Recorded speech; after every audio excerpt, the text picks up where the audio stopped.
Have you ever been so numb that you completely forgot what it was like to feel anything at all? Now, I'm not just talking about being sad or just feeling low down. I mean being so far down the rabbit hole of depression that you almost miss feeling angry or sad because at least it meant that you could at least feel something at all. I can tell you that I have, and I'm sure there's a few of you out there who are in that position right now. And as cliche as it is, I want you to know that you aren't alone and that there's so many people out there who can relate to your pain. That's something that took years for me to figure out. Now, this is my first real video outside of the introduction, and in that channel introduction, I told you guys that I wanted to be somebody that people could relate to. So I figured I'd go ahead and tell you part of my mental health journey, and maybe you can get some value out of it. And to be honest, I guess this is also a tribute to my past self. And I wish I could tell my past self the same things I'm going to tell you now. So to get this started, I wanted to begin by talking about my life a little bit. So throughout my younger years, I had a tumultuous childhood, to say the least, and I think that'll be a future video topic, but I bring that up because I wanted to explain how it led to me growing up as a more meek or shy kid during middle school and high school. And because of that, I found it really, really hard to learn how to connect with other people. I just felt like I couldn't really relate to them in the ways I wanted to and was ultimately just an outcast. And because of that, I always found myself being so scared of how other people viewed or judged me to the point where I would keep every single opinion I had to myself. And why? Because I was scared of being judged. I would keep shit to myself even if it meant that I wouldn't have to make the people that walked all over me uncomfortable. I always found it difficult to stand up for myself when it mattered, or let alone the things I believed in, and to say that it was isolating would be a massive understatement. I noticed I would have friends, but none that I would genuinely be close with. Just superficial friends who were okay with me because I gave them the validation that they wanted. Yet they never really gave me any of that. And as soon as we weren't in person, those friendships would immediately just fizzle out and remind me that I wasn't worth keeping in contact with. I wasn't worth hanging around with. I just wasn't worth it. So contact would just get harder and harder, and I realized then that people are fake as fuck. During that period in my life, one of my favorite quotes that encapsulated how I felt was from the book Silence of the Lambs. I know, pretty weird fucking choice, but there's a lot of wisdom in it and a lot of great life lessons, so I highly recommend reading it. But to quote Dr. Hannibal Lecter, he says the words, he covets. How do we begin to covet, Clarice? We begin by coveting what we see every day. And I did just that. I coveted the very thing that I saw every day, but it was the one thing that I felt like I couldn't have. And so this continued into early high school, and the isolation continued to get worse and worse. Especially since it seemed that everybody was getting into relationships around me and were experiencing what it was like to be loved. So I continued to covet. I would say the hardest part about it all was that I knew exactly what it was that I wanted, but I was too scared to take it. I let the fear control me into not making those connections that I desperately needed, not talking to those around me, and just ultimately being absolutely petrified that I would come off as a creep if I dared to glance at somebody I thought was cute. So, that continued until I turned 18. Now, with online dating, it's kind of funny because despite how awful it was great for me in the sense that I could have conversations with people without having the pressure of trying to figure out whether or not this woman thought I was cute or not. And honestly, it did lead me to getting out of my shell a lot more, but as you will find out, it ended up costing me a lot as well. So, cue a few months of failed dating meetups, navigating through ghostings, and ultimately trying not to just get fucking axe murdered. I eventually matched with a woman who I genuinely thought was the perfect person for me. She was my textbook type, she laughed at my shitty attempts at jokes, and she reciprocated pretty much anything I put out there with the same level of effort that I put in, which was a first. We continued to talk for a few weeks and eventually met up at a cafe. I remember seeing her and not believing that I was experiencing what I was experiencing. I didn't think it was real. And so we walked in that cafe. I bought her a drink and we sat down and finished our coffees after 5 minutes. And after those 5 minutes, we ended up staying there for 4 hours, talking, joking, and just straight up flirting when I was previously too chicken shit scared to even dare make eye contact with a woman for more than 5 seconds. It was at that moment where I thought I broke free. I thought I fucking broke free. I finally was free. I was free from the numbness, and I finally had an opportunity to have the very thing that I coveted every single day of my life. And for a moment, just a moment, I wasn't numb anymore. And so that date ended. I hugged her goodbye, and we immediately set up the second date, and then the third, and then the fourth, and so the dates continued. And I grew closer and closer with her and felt like I was getting built up higher and higher by this woman.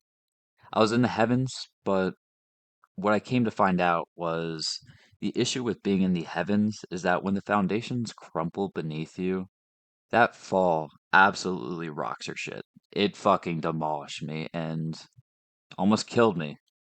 Eventually, she began to grow more distant, started replying less, started going on dates less until the dates stopped altogether. And then she ultimately left me for that better option when I was already zeroed into mine. I thought I had it, but she wasn't confident in me. And just like those friends in my life, always finding those better options, it happened yet again. I was numb again. I was back to forgetting how to feel again. I didn't know how to handle it, honestly. I saw what I could have had, and then I was placed back to where I was before, alone and isolated, which really rubbed salt in the wound. And for the next following months, or really years, what kept me company the most was spite and depression. I felt abandoned, and so I began my journey. I was scared to get out there again, scared to feel again, and most of all, scared of what another incident like that would push me to do to myself. I swore to myself that after that moment, I would make everyone regret leaving me. I told myself that I would never be taken advantage of again, and that I would refuse to ever put myself into a similar situation where I would get hurt as bad as I did. I forgot what it was like to feel that love before meeting her, and then after losing them, I remembered what hate felt like again. I can say that was probably one of the few things I felt most of the time, alongside spite, but they do go hand in hand. And so for the next year or two, I hit the gym hard. I got the body people would covet. I got into jujitsu, MMA, and judo. Tell myself that no one will ever hurt you again. I picked up hobbies like guitar, drawing, and weightlifting to have hobbies that people could admire and look up to. So there was a yet another reason why they wouldn't leave me. And the cool part about that was I actually got pretty fucking good at all those things. Now the part that sucked and part that wasn't cool though was at the end of the day I was still left with the same numbness that I felt before. I didn't understand it. It was hard to fucking understand.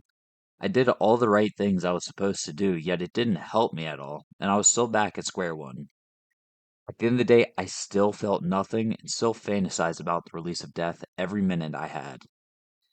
It's crazy what complete apathy can do to a person, and holy shit was I apathetic. I remembered it got so bad that at the age of 19, I had more razor blade scars on my arms than I had years on this earth. I would crave the adrenaline I got from cutting because for a split second I could focus on something other than the emptiness that filled me. The pain was a good distraction, but ultimately I was just so tired of being tired, and those cuts wouldn't last. It was a struggle to live and a struggle to deal with everything I felt, or really deal with everything I didn't feel. One day after I got back from lifting, I remember sitting in my bed with a knife in my hand. And before I was about to cut, and I don't know what was special about that day, but I remember looking at the scars I had and hid on my upper arms, like I always did. And then I came to the realization that this was never about that woman. None of it. None of the shit that I was dealing with was because of that woman, in a way. And I'll go more into that, but ultimately, I question how I managed to even get to the point where I was actively damaging my body and not even giving a single shit about what I was doing to it. I realized that everything I told myself was just a feeble attempt to hide myself from the reality that I just hated myself. I hated myself so much, and my attempts of finding that connection was maybe just a subconscious attempt to prove myself wrong. And I wanted to be proven wrong by the people around me. And I wanted to feel like the hate that I held for myself was just, at the end of the day, invalid, and that hopefully I could have others prove me wrong. But as we know, oftentimes people disappoint, and because of that fact, it just continued to push me further down that rabbit hole. Maybe it was time I stopped disappointing myself. Looking back, it made a lot of sense why I was never fulfilled. Because what I did to fulfill me was never really about me at the end of the day. It was always about somebody else. And that's where I needed to change. If nobody else was going to love me the way I wanted to be loved, then I would have to be that person. I would have to be the person to love me the way I wanted to be loved. And I was just going to do that. I was going to lift for me now. I was going to play guitar for me now. I was going to keep on rolling in jujitsu, but because I enjoyed the process of self improvement and not because I wanted to hurt those who hurt me anymore. When I started to do these things for myself, it got a lot easier to live. I started feeling excited again. I looked forward to the future just a tiny bit, which was weird because I didn't even remember the last time I was remotely hopeful. And the biggest thing was that I had hope to begin with. Hope that maybe I could be the person I wanted to be at the end of the day. And the hope that I could just really rely on myself for once. And in the months that followed, after holding that knife in my hand, I decided to get into therapy where I learned several different skills, where I learned to talk about my feelings I had without giving two fucks about what anybody else thought about it. I started becoming more confident, and eventually I kind of found things I appreciated about myself more. With that being said, though, I did still have depression at the end of the day, and unfortunately, it's not something that really just vanishes. You were going to have those waves drown you at times, and you were going to be hit hard by those waves, and you were going to be pushed under with tremendous force. I know I was, but the difference now was that there's always a slight eagerness to resurface when those waves nearly killed me. And that's something I hope you can find too. It's always going to be a battle, but guess what? You've been fighting it for this long, and that shows you how strong you are. You've continued to survive through it when it's hard enough to even get the fuck out of bed. You had those waves drown you, but still mustered up the courage to surface despite the fact that you're terrified of what the next wave held. You didn't give up. And to me, I don't know what's stronger than that. And with that strength that you do have, I know you can use it to continue to fight the good fight and not to let that fucking depression win. Fuck it. It's hard as hell. So, what I do want to do to make it at least a little bit easier is maybe just leave you with a few bits of advice that made it much easier for me to handle. My apologies if they're a little cliche, but I hope my story kind of helped you realize that sometimes they do work in some capacity. So, firstly, with the numbness, I know it makes it really hard to really get motivation or let alone courage to do anything, but it's when you feel those moments and that numbness the most, that's when you really need to strike as hard as you can and need to try to push through it. Do something small. Brush your teeth when you don't feel like it. Make your bed. Let those small victories build into bigger ones. And at the end of the day, you'll sit in bed and think to yourself, this meat sack of a fucking failure did absolutely nothing today. But guess what, bitch? At least this failure pushed himself to brush his teeth for the first time in a week. A small thing. But that's a small thing to be proud of, because that's something that you didn't do before. You took control in that moment. And so you can take control of other aspects of your life too, and have those small victories.